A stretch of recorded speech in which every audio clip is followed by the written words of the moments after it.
اسی لیے اپنے کپڑوں کو دھو رہا ہوں. اللہ اکبر. جوانوں اللہ سوال کرے گا ہم نے تجھے جوانی دی تم نے کیسے گزاری. شیخ کپڑوں کو دھو رہا ہوں. عبد الرحمان رحمانی فرماتے کچھ دن کے بعد اس نوجوان کا انتقال ہوگا. عبد الرحمان رحمانی فرماتے ہیں کہ میں نے اس کے کفن سے مشک اور عنبر کی خوشبو کو سنا ہے. اللہ میں نے اس کے کفن سے اس کی قبر کی مٹی سے مشک اور عنبر کی خوشبو سنا. اللہ اکبر. میرے دوست ساتھیوں یہ جوانی ہے اور نوجوان تمہاری زندگی کہاں جا رہی ہے کس دن جا رہی ہے. سوچو محمد صلی اللہ علیہ وسلم بھی جوان تھے اپنے ماں باپ پر بوجھ نہیں بنے. کریل جوانی نبی کریم صلی اللہ علیہ وسلم کی 13 14 15 16 سال 20 سال کی عمر. جب مکے کے بازاروں میں نکلتے تو آپ کو لوگ دیکھ کر کہتے صادق والامین ہے, سچائی کا علمبردار امانتدار نوجوان جا رہا ہے. اور آج نوجوانوں کو دیکھ کے کہتے چور اور بٹے باز جا رہا ہے. سوچو میرے دوست ساتھیوں محمد صلی اللہ علیہ وسلم کو لوگ دیکھ کر کہتے صادق والامین کی ذات ہے. وہ نوجوان نبی میرے عزیز اور دوست ساتھیوں اپنے ماں باپ پر بوجھ نہیں بنے, اپنے رشتہ داروں پر بوجھ نہیں بنے, اپنے خاندان پر بوجھ نہیں بنے. حتیٰ کہ 13 سال کی عمر ہے محمد صلی اللہ علیہ وسلم کی, 13 سال کی.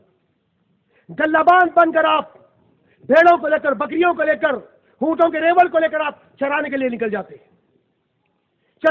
جاتے.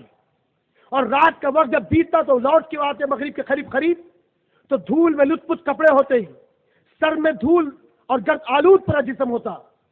صفیہ بنت عبد المطلب, عاتکہ بنت عبد المطلب, محمد صلی اللہ علیہ وسلم کی 2 پھوپھیاں صفیہ بنت عبد المطلب, عاقبہ بنت عبد المطلب, یہ دونوں ہاتھ میں پانی لے کر کھڑے رہتے. محمد صلی اللہ علیہ وسلم جیسے گھر میں داخل ہوتے تو عطیہ اور صفیہ کہتی میرے بچے محمد اپنے ہاتھ منہ دھو لے میرے بچے, تیری محنت سے ہمارا حلق بکتا ہے. اللہ اکبر.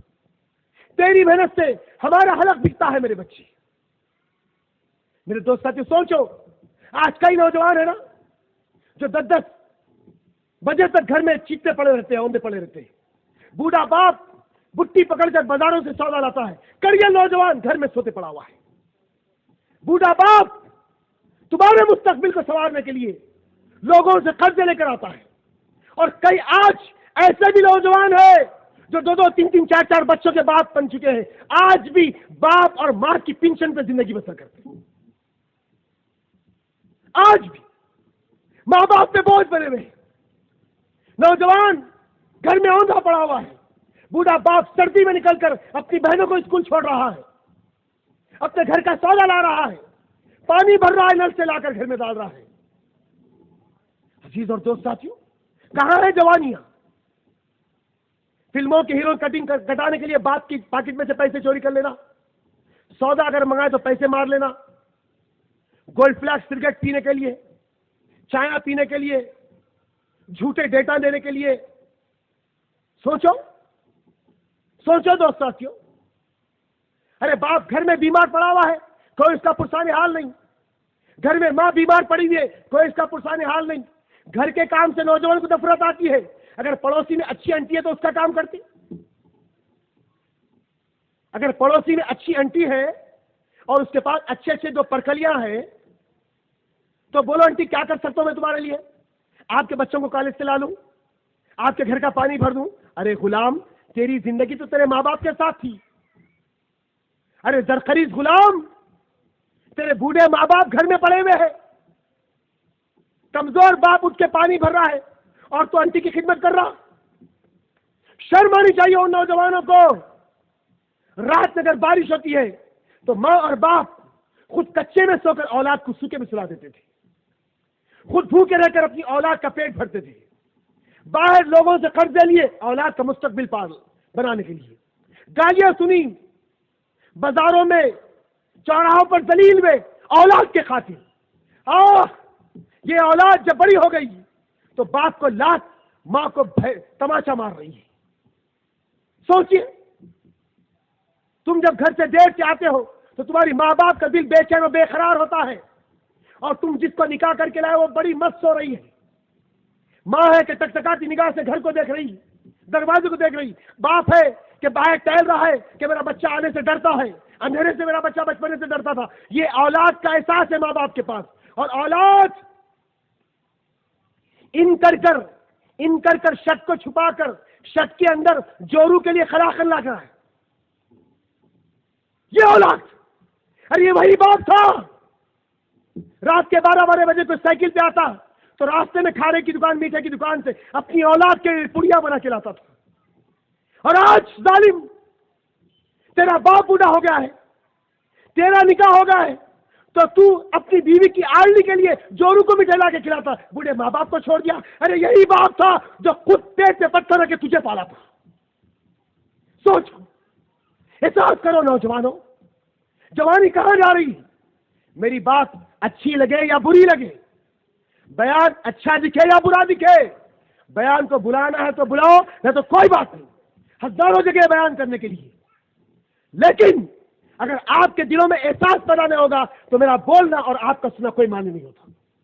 احساس، آج احساس کی ضرورت ہے دوست ساتھیوں، احساس ندامت، احساس فکر کہ ہماری زندگی کدھر جا رہی ہے، جوانی کدھر گزر رہی ہے، ہم نے کتنوں کے دل دکھائے، بوڑھے ماں باپ کا دل دکھایا، رشتہ داروں کا دل دکھایا، اولاد کا دل دکھایا، بیوی اور بچوں کا دل دکھایا، پڑوسیوں کا دل دکھایا، خاندان والوں کا دل دکھایا۔ جانے یا انجانے میں احساس کرو دوست ساتھیوں، محمد صلی اللہ علیہ وسلم کی بھی جوانی تھی۔ میرے دوست ساتھیوں، اللہ کے لیے اللہ سوال کرے گا، ہم نے جوانی دی، تو نے کہاں گزاری؟ تیسرا سوال ہوگا، مال کیسے کمایا؟ اللہ اکبر۔ دو سوال ہو چکے ہیں، ہم نے زندگی بھی کیسے گزاری، ہم نے جوانی بھی کیسے گزاری، تیسرا سوال، مال کیسے کمایا؟ لینڈ گرابنگ کر کے، سود سے پیسے دے کے، عورتوں کو کاروبار پہ لگا کے، جھوٹ بول کے، دھوکہ کھا کر کے، کیسے کمایا؟ اللہ سوال کرے گا، پیسے کیسے کمایا؟ ایک کا مال ایک کو بیچ دے کے، جورو سے جوڑے کی رقم لے کے، اللہ سوال کرے گا۔ اللہ سوال کر، پیسے کیسے کمایا؟ آج ایک صاحب کوٹ ٹائی کر کے یہ بولتے کہ آج ایسا سسرال ملا، ایک بہترین کار ملی انڈیکا، اور بنجارا ہل پہ ایک فلیٹ ملا۔ اللہ سوال کرے گا، مال کیسے کمایا؟ کیسے کمایا مال؟ محمد صلی اللہ علیہ وسلم کی 4 بیٹیاں، زینب بنت محمد صلی اللہ علیہ وسلم، رقیہ بنت محمد صلی اللہ علیہ وسلم، کلثوم بنت محمد صلی اللہ علیہ وسلم، فاطمہ بنت محمد صلی اللہ علیہ وسلم۔ اللہ کے رسول نے 4 بیٹیوں کے نکاح کیے۔ کوئی ایک دلیل قرآن سے، حدیث سے، کسی مدرسے سے، کسی صحابی کی زندگی سے ایک دلیل دے دو لا کر میرے کو۔ آج سے میں مقتے کی ہر آدمی غلامی کرنے کے لیے تیار ہوں۔ نبی نے اپنے 4 بیٹیوں کے نکاح کیے، 3 داماد محمد صلی اللہ علیہ وسلم کے۔ سب سے بڑے داماد ابو العاص بن ربیع، دوسرے داماد عثمان بن عفان، دوہرے داماد، ایک بچی کا جب انتقال ہوا تو دوسری بچی کو بھی آپ نے ان کے نکاح میں دیا، دوہرے داماد عثمان بن عفان، اور تیسرے داماد علی ابن ابو طالب۔ 4 بیٹیاں محمد صلی اللہ علیہ وسلم کی۔ کس بیٹی کو آپ نے جوڑے کی رقم دی؟ کوئی ایک دلیل ہونا، قرآن سے یا حدیث سے۔ یہ پاؤں میں اس کا رسم، یہ غلام ہے یا گلاب ہے، انگلی پکڑنے کا رسم، یہ ایسا اس کو بھی پیلا اس کو بھی پیلا جیسا پوتراج کو بنا دیے، یہ بتانا کیسے؟ دلہن بھی ادھر پیلی، دولہا بھی ادھر پیلا۔ کوئی ایک دلیل، محمد صلی اللہ علیہ وسلم کو ہلدی لگائے تھے، چکسا لگائے تھے، کوئی ایک دلیل ہونا۔ پھر کیوں کر رہے؟ یہ سب رسم و رواج کہاں سے آئے؟ کیا محمد صلی اللہ علیہ وسلم اپنی بچیوں کو جوڑے کی رقم دی اور خود محمد صلی اللہ علیہ وسلم 11 تھا 13 نکاح کیے، کسی تاریخ میں 16 نکاح؟ کوئی ایک دلیل بتائیے محمد صلی اللہ علیہ وسلم نے اپنی بیوی سے جوڑے کی رقم مانگی، بتائیے۔ دوستوں میں پہلے بار فرید بہت آج کل بہت زیادہ بڑھ گیا، کیا ہوا؟ پہلے سائیکل پہ پھرتا تھا، جورو کی چیتک پہ پھر رہا۔ شرم آنی چاہیے نوجوانوں کو۔ اللہ نے کہا خوام، پتھر کے سینے کو چیر کر پانی نکال دینے والے نوجوان، اور آج جورو کی چیتک پہ پھر رہا ہے، جورو کی پلسر پہ پھر رہا ہے، جورو کی جو ہے اسپلینڈر پہ پھر رہا ہے، جورو کی کار میں پھر رہا ہے۔